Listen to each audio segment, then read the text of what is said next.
SU-25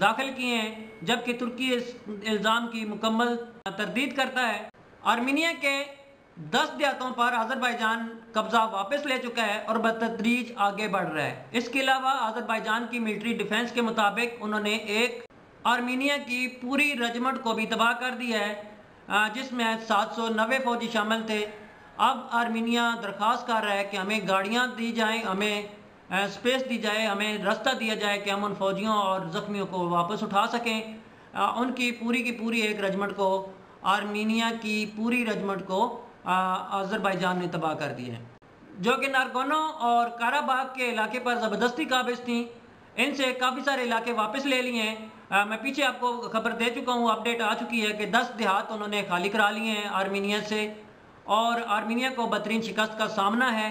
Armenia کا prime minister پشنجان نے قطر اور روس کے صدر کو فون کر کے جنگ رکوانے کی درخواست کی ہے، جبکہ آذربائیجان کے صدر نے کسی قسم کے مذاکرات سے انکار کر دیا ہے۔ ناظرین، آرمینیا کی فائرنگ کے نتیجے میں آذربائیجان کے 12 بے گناہ سویلین شہید ہو چکے ہیں، جبکہ 35 سویلین شدید زخمی ہیں۔ ترکی نے اعلان کیا ہے کہ وہ ہر طرح سے آذربائیجان کے ساتھ ہے، جبکہ روس آرمینیا کا ساتھ دے رہا ہے، اور یہاں پر ایک دلچسپ صورتحال پیدا ہو رہی ہے، سمجھنے کی کوشش کریں۔ ترکی، روس، چین، پاکستان آپس میں اچھے دوست ممالک ہیں اور امریکہ اور اسرائیل کے خلاف نبرد آزما ہیں۔ اس کی مثال تائیوان اور انڈیا کے خلاف جنگ میں ترکی، پاکستان اور روس چین کے ساتھ ہیں، مگر آذربائیجان اور آرمینیا کے معاملے میں ترکی اور روس آپس میں آمنے سامنے آ چکے ہیں۔ آپ سوچ سکتے ہیں کہ یہ خطہ کس قسم کی جنگ کی لپیٹ میں آ سکتا ہے۔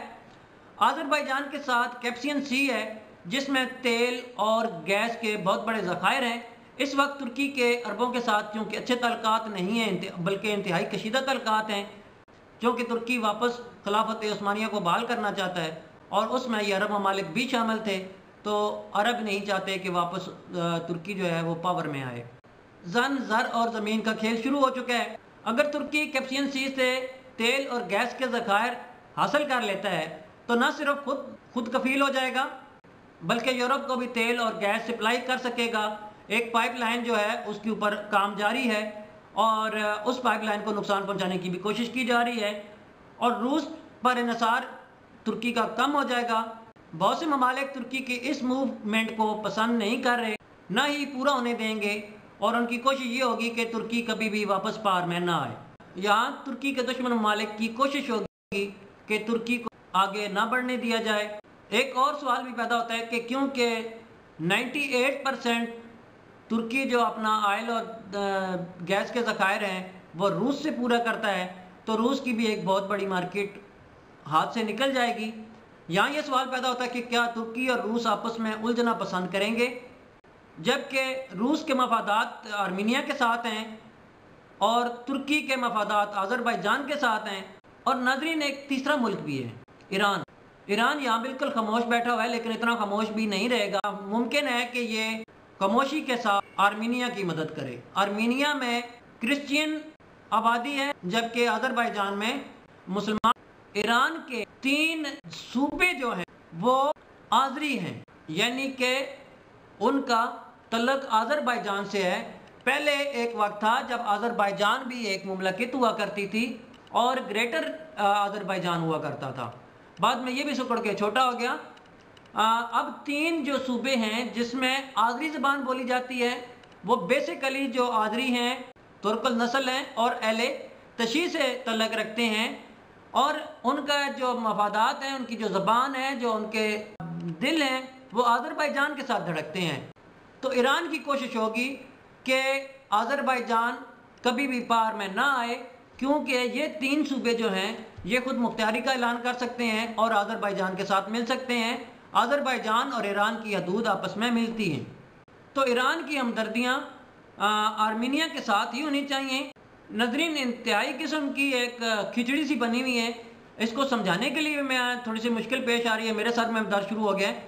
آذربائیجان ایک پراپر ملک ہے، جبکہ آرمینیا ایک جسٹ سٹیٹ ہے، جس طرح کہ ہمارے پاکستان ایک پراپر ملک ہے اور ہمارے پاس کشمیر ایک سٹیٹ۔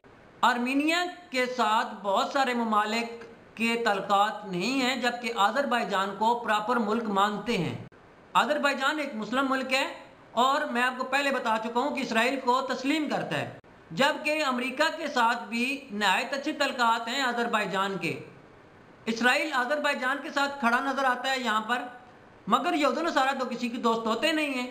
تو جہاں تک میں سمجھ پایا ہوں اس تمام سٹوری میں، اس کا سم اب یہ ہے، اس کا خلاصہ یہ ہے کہ ترکی، فرانس، یونان اور آذربائیجان کے درمیان الجھا ہوا ہے۔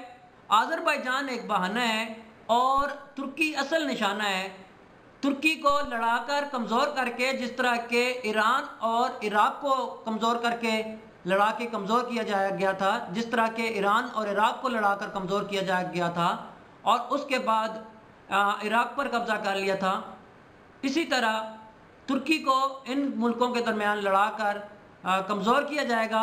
بعد میں اس پر قبضہ کرنے کی کوشش کی جائے گی، کیونکہ 3 سال کے بعد ترکی 100 سال کے معاہدے سے آزاد ہو جائے گا اور اس کے بعد وہ بالکل خود مختار ہوگا، اپنی فوج بھی رکھ سکے گا اور فوج بنا سکے گا اور سارا کچھ کر سکے گا۔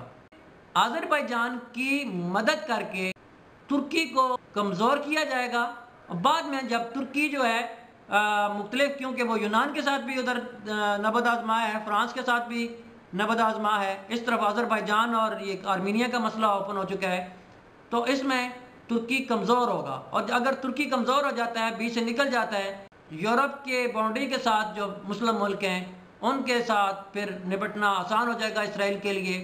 اور یہاں پر میں آپ کو بتاتا چلوں، آپ ذرا اندازہ کریں اس بات، چین اپنے مقبوضہ علاقہ واپس لینا چاہتا ہے انڈیا سے، پاکستان اپنا مقبوضہ علاقے نقشہ اس نے چینج کر دیا ہے، نیا سیاسی نقشہ جاری کر دیا ہے، اس میں جونا گڑھ اور کشمیر کی جو ریاستیں ہیں وہ پاکستان واپس لینا چاہتا ہے۔